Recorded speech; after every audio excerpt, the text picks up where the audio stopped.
The best advice I can give you came from a wealthy friend of mine who said, if it's easy, do it easy. If it's hard, do it hard. Just get it done. Shortly put, I'll do it or die. See, that's powerful. That could be the day that turns your life around.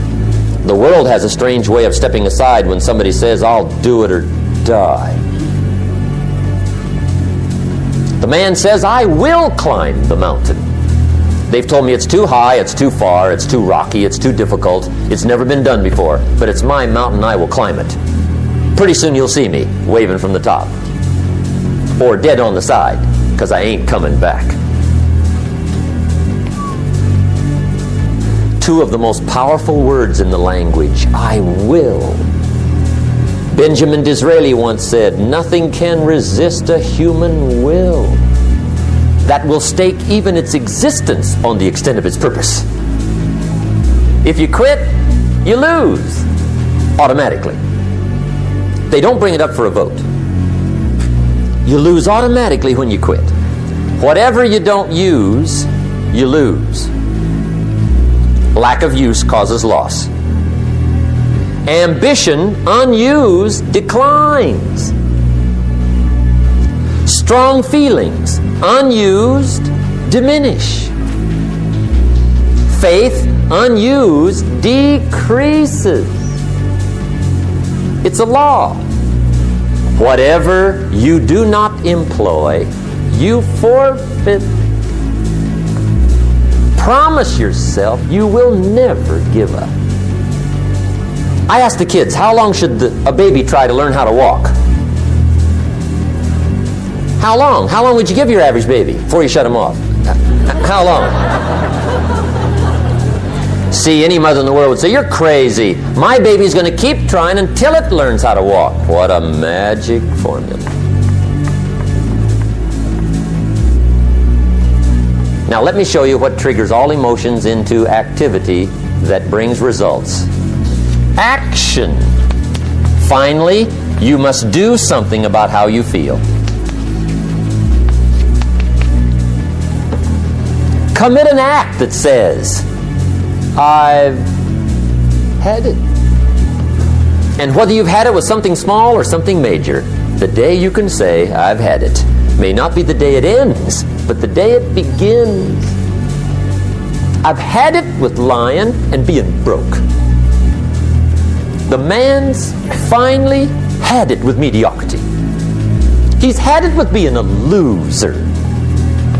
He's finally had it with those awful sick feelings inside, knowing his wife is at the grocery store looking at 2 cans of beans, one marked 37 cents, one marked 39 cents. And the guy sick inside knows his wife's going to buy the 37-cent can, and she doesn't even like the brand.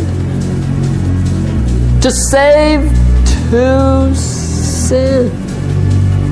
The guy sick inside finally says, I've had it. Being on my knees in the dust looking for pennies?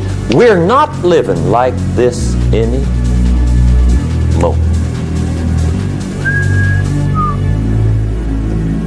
Could be the day that turns your life around. The day you can say, I've had it. Make sure you always have a game plan to match your wishes. Otherwise, they will always be wishes.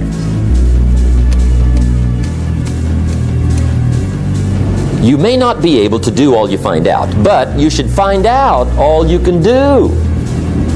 Jesus, the master teacher, said, don't just be listeners, be doers. The world admires the doers. Another Bible phrase says, faith without action is useless. Some people these days are big on affirmations. You've got to be very careful of affirmations. There's a thin line between faith and folly. The best clue I can give you on affirmations is this. Affirmation without discipline is the beginning of delusion. And there's nothing worse than delusion. The guy keeps walking west looking for the sunrise. I mean, delusion is bad.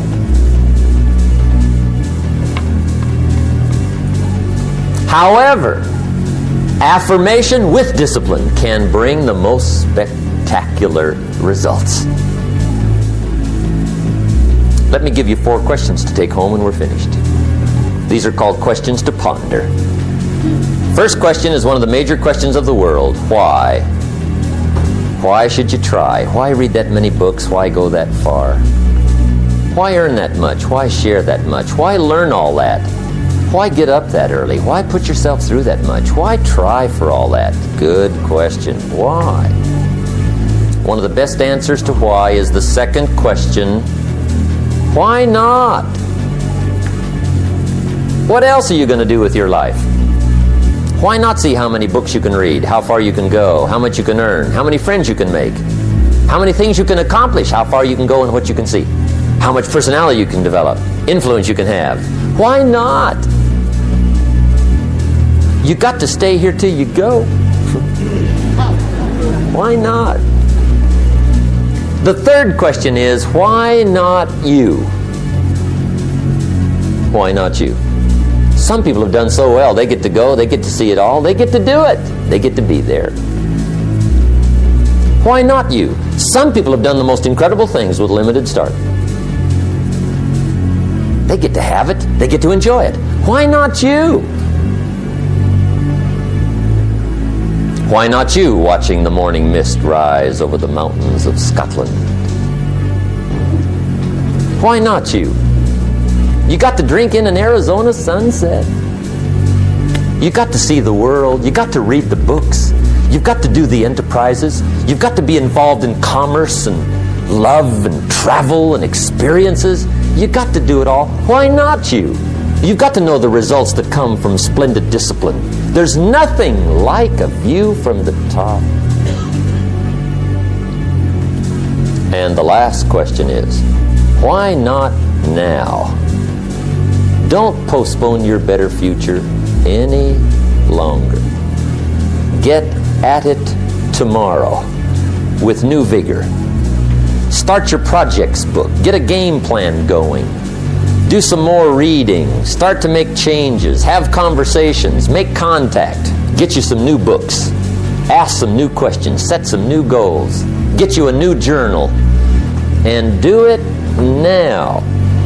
And if you will, I have a feeling one of these days we'll be hearing your story. My final comment would be, ask for God's help. If you would allow me a personal word, that would be it. I think humans are unique, but we could all use a little help. But of course you've got to do your part. That's what we've talked about mainly tonight. Do your part, and I think God will do His part. It's a two-way street. You've made it a splendid evening, and I want to wish you the very best. Look forward to seeing you on the weekend. Make sure we get the little white slip of paper, and let's be in touch. I wish you the best. Good night. God bless. Thank you. Thank you. Appreciate it. Thank you.